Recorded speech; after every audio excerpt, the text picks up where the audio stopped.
I'm the one, could you be the one?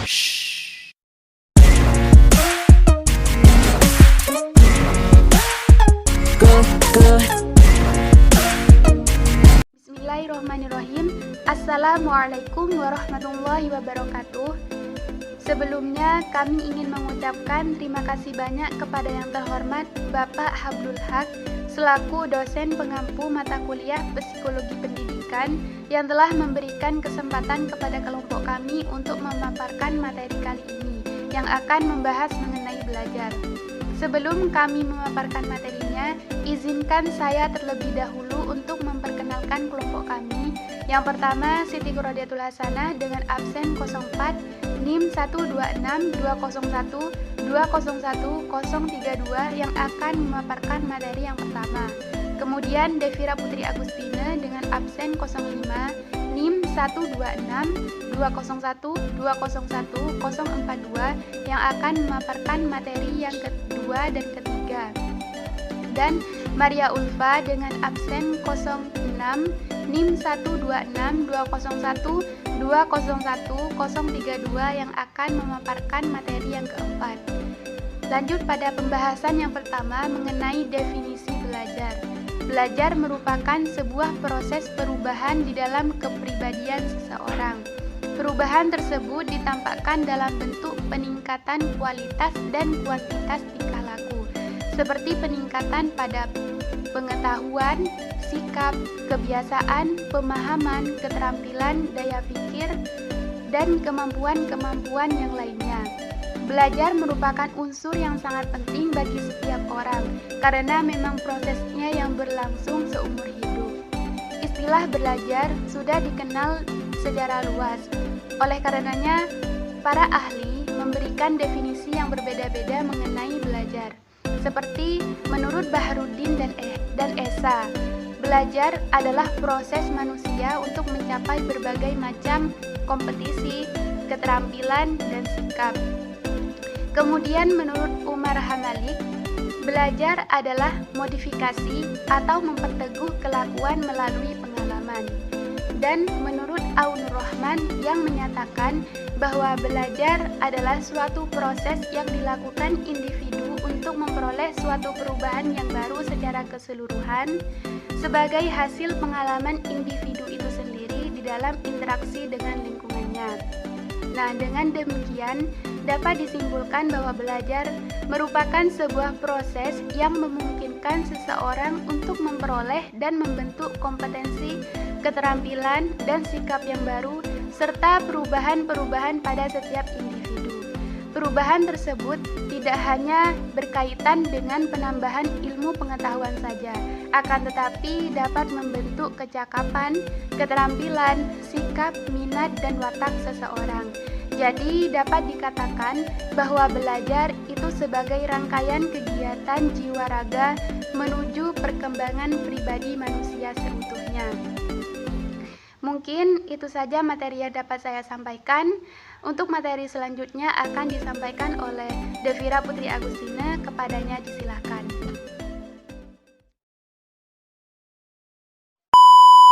Assalamualaikum warahmatullahi wabarakatuh. Perkenalkan, nama saya Devira Putri Agustin, NIM 1262001200142, nomor absen 5 dari kelompok 2. Saya akan melanjutkan penjelasan materi dari rekan saya. Yang pertama, ciri-ciri perubahan sebagai hasil belajar. Ciri-ciri perubahan sebagai hasil belajar adalah semua perubahan perilaku yang terjadi pada individu. Menurut Ahmad dan Supriyanto, suatu proses perubahan dapat dikatakan sebagai hasil belajar jika memiliki ciri-ciri 1. Terjadi secara sadar, 2. Bersifat fungsional, 3. Bersifat aktif dan positif, yang keempat bukan bersifat sementara, yang kelima bertujuan dan terarah, yang keenam mencakup semua aspek perilaku. Terdapat 3 aspek perilaku yang saling berkaitan. Yang pertama, ranah kognitif.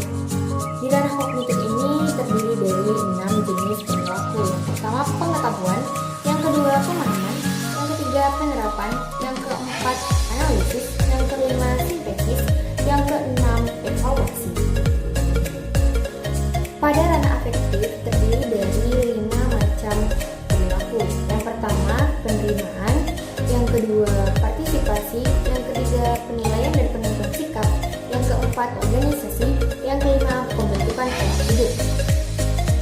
Pada ranah psikomotorik, terdiri dari 7 macam perilaku. Yang pertama, persepsi. Yang kedua, kesiapan. Yang ketiga, gerakan terbimbing. Yang keempat, gerakan terbiasa. Yang kelima, gerakan kompleks. Yang keenam, penyesuaian pola gerakan. Yang ketujuh, kreativitas. Poin selanjutnya adalah bentuk-bentuk belajar. Setiap perbuatan belajar memiliki bentuk masing-masing sesuai sudut pandang masing-masing ahli. Oleh karena itu, ahli psikologi membedakan perbuatan belajar menjadi beberapa jenis menurut bentuknya masing-masing. Yang pertama, belajar abstrak. Belajar abstrak adalah belajar menggunakan cara-cara berpikir abstrak untuk mendapatkan pemahaman dan pemecahan masalah-masalah yang tidak nyata. Yang kedua adalah belajar keterampilan. Belajar ini adalah belajar menggunakan gerakan-gerakan motorik. Yang ketiga adalah belajar sosial. Belajar sosial adalah belajar memahami masalah-masalah dan teknik-teknik pemecahan masalah-masalah sosial. Yang keempat adalah belajar pemecahan masalah. Belajar pemecahan masalah ini pada dasarnya adalah belajar menggunakan metode-metode ilmiah dan berpikir secara sistematis. Yang keenam adalah belajar kebiasaan.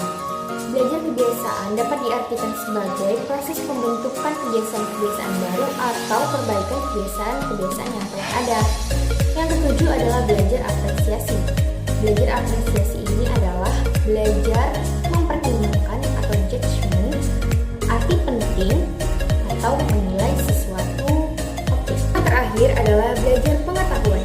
Belajar pengetahuan ialah belajar yang menggunakan penyelidikan secara mendalam terhadap suatu objek pengetahuan tertentu yang bertujuan menambah informasi dan pemahaman pengetahuan tertentu yang biasanya lebih rumit dan harus menggunakan kiat khusus untuk mempelajarinya. Sekian dari saya, kurang lebihnya mohon maaf. Selanjutnya akan dilanjutkan oleh rekan saya. Wassalamualaikum warahmatullahi wabarakatuh.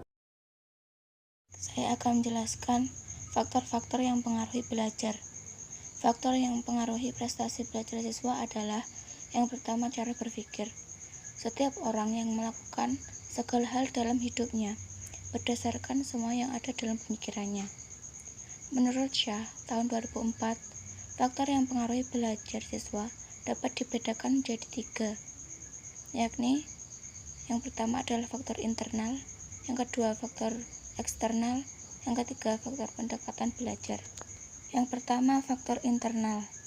Faktor internal terdiri dari 2 faktor, yaitu faktor fisiologis dan faktor psikologis. Faktor fisiologis yaitu meliputi segala hal yang berhubungan dengan keadaan fisik jasmani individu seseorang. Faktor tersebut meliputi kondisi fisik yang normal dan kondisi kesehatan fisik. Yang kedua adalah faktor psikologis. Belajar pada hakikatnya adalah proses psikologis. Oleh karena itu, semua keadaan atau fungsi psikologis tentu saja mempengaruhi belajar seseorang. Faktor tersebut adalah yang pertama, minat dan usaha. Yang kedua, intelijensi atau kecerdasan. Yang ketiga, bakat. Yang keempat, motivasi. Yang kelima, konsentrasi belajar.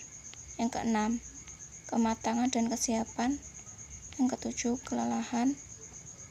Yang kedelapan, kejenuhan dalam belajar.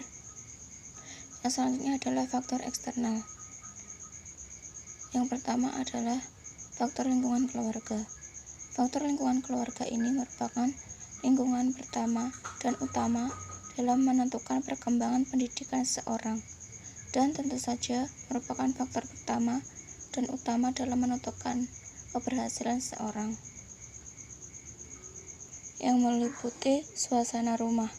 Suasana rumah dimaksudkan sebagai situasi atau kejadian yang sering terjadi dalam keluarga di mana anak berada dan belajar. Yang selanjutnya adalah fasilitas belajar. Keadaan ekonomi keluarga erat hubungannya dengan belajar anak yang sedang belajar. Yang terakhir adalah dorongan orang tua. Selanjutnya adalah faktor lingkungan sekolah. Sekolah adalah lembaga formal terjadinya proses belajar mengajar. Selain pendidikan dalam keluarga, pendidikan sekolah diperoleh secara teratur, sistematis, bertingkat mulai TK sampai perguruan tinggi. Beberapa hal yang menunjang keberhasilan belajar seorang di sekolah, di antaranya adalah kurikulum yang baik, yang kedua adalah sarana dan prasarana, yang ketiga tata tertib dan disiplin, yang keempat adanya guru, yang kelima adalah waktu sekolah. Waktu sekolah ialah waktu terjadinya proses belajar mengajar di sekolah. Waktu itu dapat pagi, siang, sore, atau malam. Memilih waktu sekolah yang tepat akan memberi pengaruh yang positif terhadap belajar. Dan yang terakhir adalah faktor lingkungan masyarakat. Keadaan lingkungan masyarakat juga sangat penting dalam mempengaruhi prestasi belajar. Keadaan lingkungan, bangunan rumah, suasana, dan sekitar, dan sebagainya.